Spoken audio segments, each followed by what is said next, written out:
प्रश्नावली 9.1 का 5वां प्रश्न है। भूमि से 60 मीटर की ऊंचाई पर एक पतंग उड़ रही है। पतंग में लगी डोरी को अस्थायी रूप से भूमि के एक बिंदु पर बांध दिया गया है। भूमि के साथ डोरी का जो झुकाव है 60 अंश है। यह मानकर कि डोरी में कोई ढील नहीं है, डोरी की लंबाई हमको ज्ञात करनी है। तो भूमि से 60 मीटर ऊंचाई, तो सबसे पहला काम हमको क्या है, हमको एक निर्धारण कर लेते हैं, एक लाइन हम डालते हैं। हम इसको क्या मानेंगे कि ये जमीन है, भूमि है, ठीक है, ये भूमि का स्तर है, लेवल है। ये लाइन हमने ड्रॉ कर दी। अब भूमि से 60 मीटर की ऊंचाई पर पतंग उड़ रही है। पतंग उड़ रही है 60 मीटर की ऊंचाई पर, तो हम क्या ले लेते हैं, यहां से एक हाइट तय कर लेते हैं। माना ये 60 मीटर की ऊंचाई है और यहां पर जो है एक पतंग जो है वो उड़ रही है,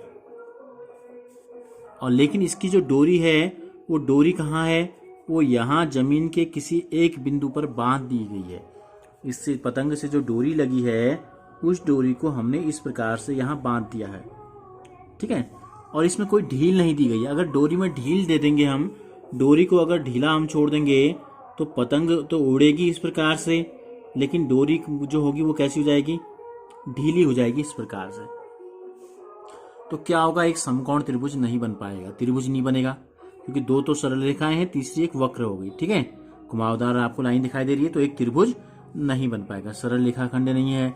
तो हम क्या करते हैं, इसीलिए आपको कहा गया है यह मानकर कि डोरी में कोई ढील नहीं है, ढील होगी तो ऐसा हो जाएगा, तो यानी कि इसको टाइट करके हमने बांधा है, तो ये क्या होगा, कसी रहेगी, और इस प्रकार से एक जो समकोण त्रिभुज की जैसी आकृति हमको दिखाई दे रही है, तो ये हो गई कर्ण, ये है डोरी, ये जो है ये है पतंग की डोरी, ठीक हो गया।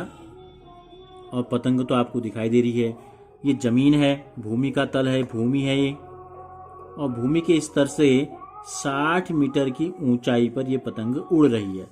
तो सबसे पहला काम क्या होता है, आकृति को बनाना। आकृति अगर सही सही बन गई तो फिर जो चीज आपसे पूछी गई है उसको हम आसानी से निकाल सकते हैं। और डोरी का जो झुकाव है जमीन भूमि के साथ कितना दिया गया है, 60 अंश, ये 60 अंश हमको दिया गया है। तो अब बताना क्या है, देखो डोरी की लंबाई, यह है डोरी, पतंग की डोरी, माना इसकी लंबाई को हम यहाँ पर L लिख लेते हैं इस प्रकार से, ठीक है। तो क्या हो जाएगा, देखो माना डोरी की लंबाई हमने लिख ली बराबर L, देखो ऊंचाई मीटर में दी गई है तो डोरी भी मीटर में होगी, मीटर ले लिया हमने।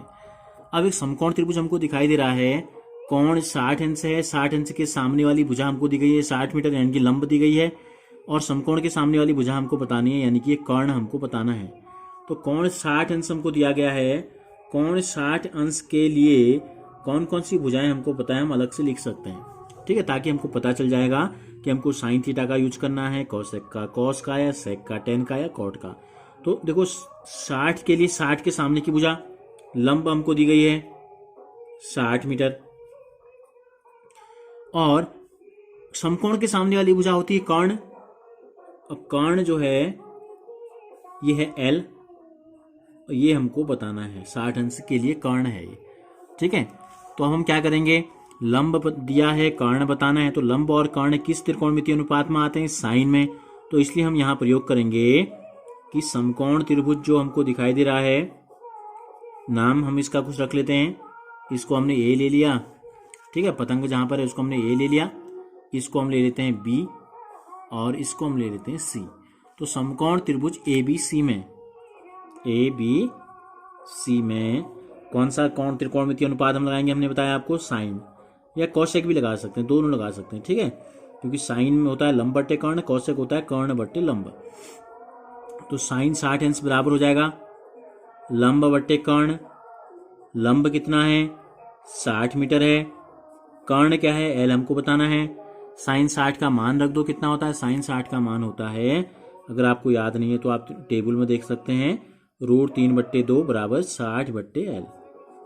L का मान बताना है तो वज्रगुणन कर देते हैं इस प्रकार से, L गुणा √3, ये हो जाएगा L गुणा √3 बराबर 60 दूनी, ये हो जाएगा 60 गुणा 2, तो L बराबर कितना हो जाएगा 60 गुणा 2